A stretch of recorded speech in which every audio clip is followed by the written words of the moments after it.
kelompok 3. Saya Inta Lestari. Saya Desya Putri Amelia. Saya Muhammad Seni Nurjasa. Bukan. Saya Norma Syarida.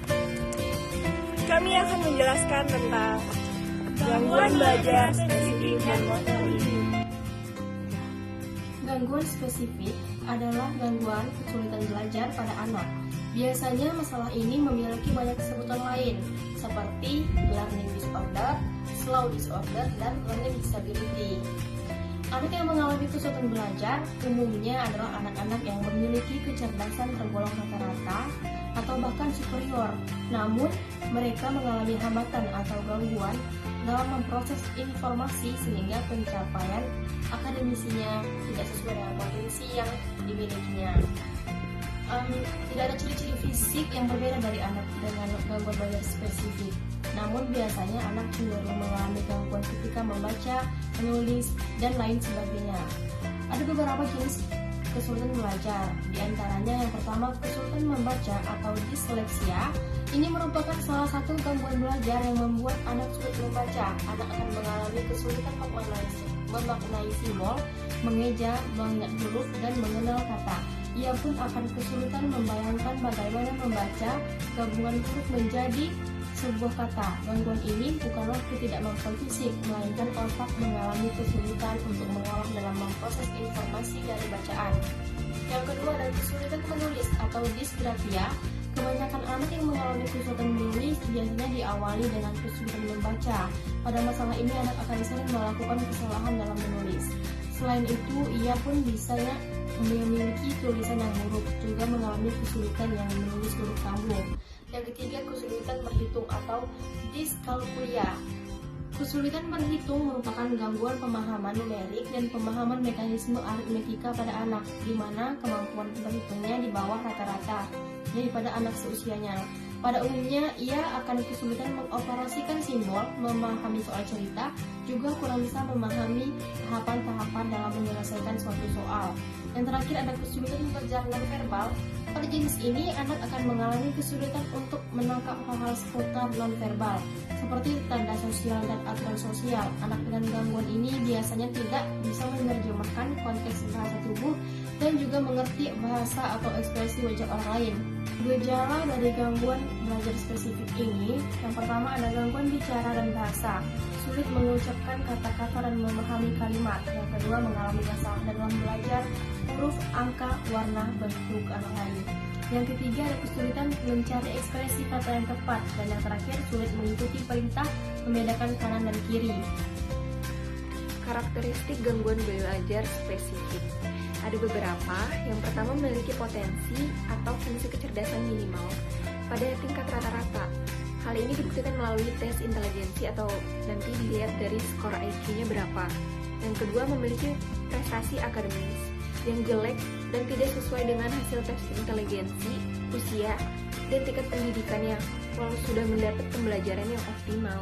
Dan yang terakhir mengalami kesulitan dalam proses informasi seperti membedakan bentuk yang mirip, menirukan, menggerakkan, membedakan kanan dan kiri, serta berbagai kesulitan lainnya. Nah, penyebab dari gangguan belajar spesifik ini, sebagian besar gangguan belajar terjadi akibat adanya gangguan terhadap perkembangan otak anak. Entah ketika anak berada di dalam kandungan, saat lahir, ataupun ketika berusia balita. Beberapa hal yang dapat menyebabkan seorang anak ini mengalami gangguan perkembangan otak. Yang pertama, ibu mengalami komplikasi saat masa kehamilan. Yang kedua, terjadi masalah ketika persalinan sehingga membuat oksigen tidak diterima oleh si bayi dan menyebabkan otaknya terganggu. Yang ketiga, ketika balita, anak mengalami sakit yang keras seperti meningitis atau trauma pada bagian kepalanya. Yang kelima, faktor genetik dari keluarga yang memiliki kesulitan belajar. Juga trauma fisik seperti kecelakaan yang membuatnya menjadi mengganggu proses pembelajaran pada anak. Dan yang terakhir ada trauma psikologi, seperti kekerasan saat masih kecil yang berpengaruh pada perkembangan otak. Penanganannya bisa dengan setiap anak yang memiliki gangguan belajar spesifik ini memiliki perbedaan kesulitan dan perlu penanganan khusus yang lebih spesifik dari psikolog.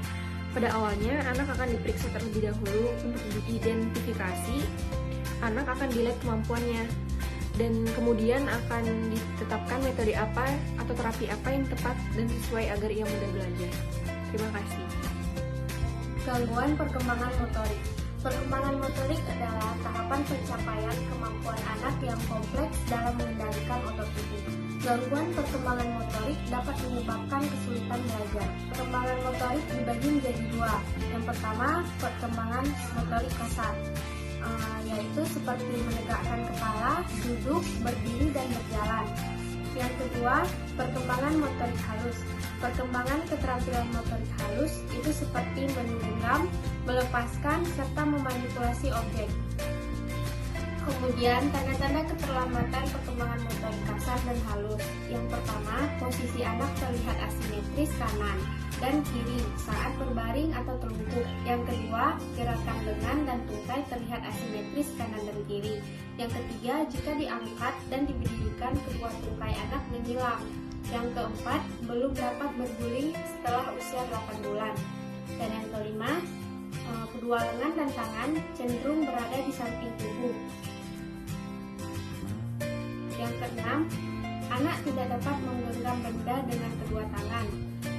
Penyebabnya antara lain satu, kelahiran yang prematur, 2, faktor genetik, 3, pola asuh orang tua terhadap anak, dan yang terakhir adalah lingkungan sekitar. Penanganan 1. Terapi okupasi. Terapi ini dilakukan untuk melihat fungsi anak dalam kehidupan baik di rumah maupun di lingkungan yang seperti sekolah. Metode ini akan memfokuskan anak untuk dapat berperilaku dan melakukan kegiatan sehari-hari. 2. Terapi bicara. Terapi jenis ini digunakan apabila terdapat keterlambatan bicara pada anak dengan dipraksia. Terakhir, bermain aktif. Hal ini merupakan sebuah terapi yang melibatkan fisik anak, yaitu anak akan bermain secara aktif di dalam maupun luar ruangan. Hal ini diyakini dapat meningkatkan kemampuan dan koordinasi motorik anak. Terapi perilaku kognitif atau CBT, hal ini juga untuk melatih tingkah laku anak. Assalamualaikum.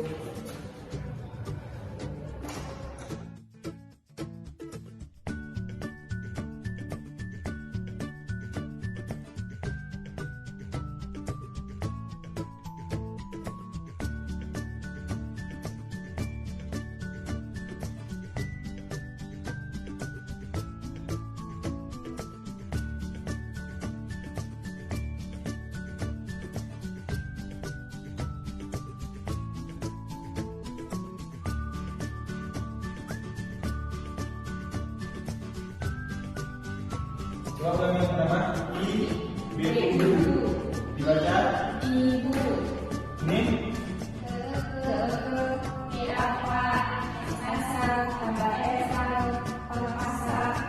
jawab lagi dari awal. Ibu pasar. Siapa dulu kepalanya ya? Atau siapa ada masalah? Kira atau semacam?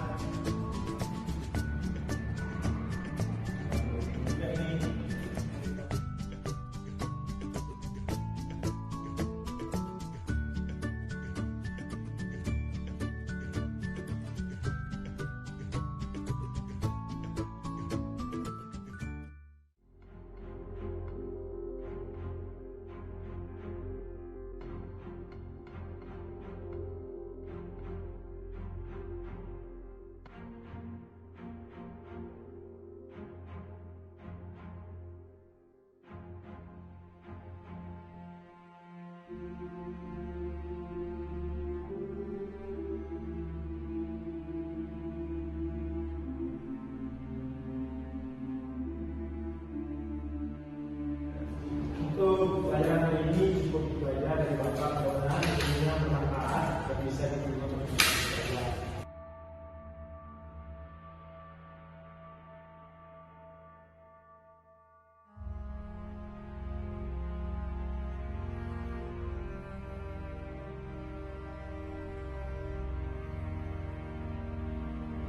Untuk Malaysia, Bapak mau ngobrol sama Malaysia, Bapak menanya Malaysia ini ada masalah apa? Bapak lihat Indonesia pintar dalam bidang matematika, tapi bahasa Indonesia seperti budaya, seperti yang membaca dan berkreasi menggunakan tangan, Indonesia ini sedikit lambat memahaminya. Bapak mau tahu di Indonesia kenapa Indonesia bisa seperti itu? Kenapa Indonesia? Indonesia ini untuk matematika tadi sangat aktif, tapi di pelajaran-pelajaran lain Indonesia tidak begitu memahami tentang pelajaran membaca dan berkreasi tadi, seperti seni budaya tadi.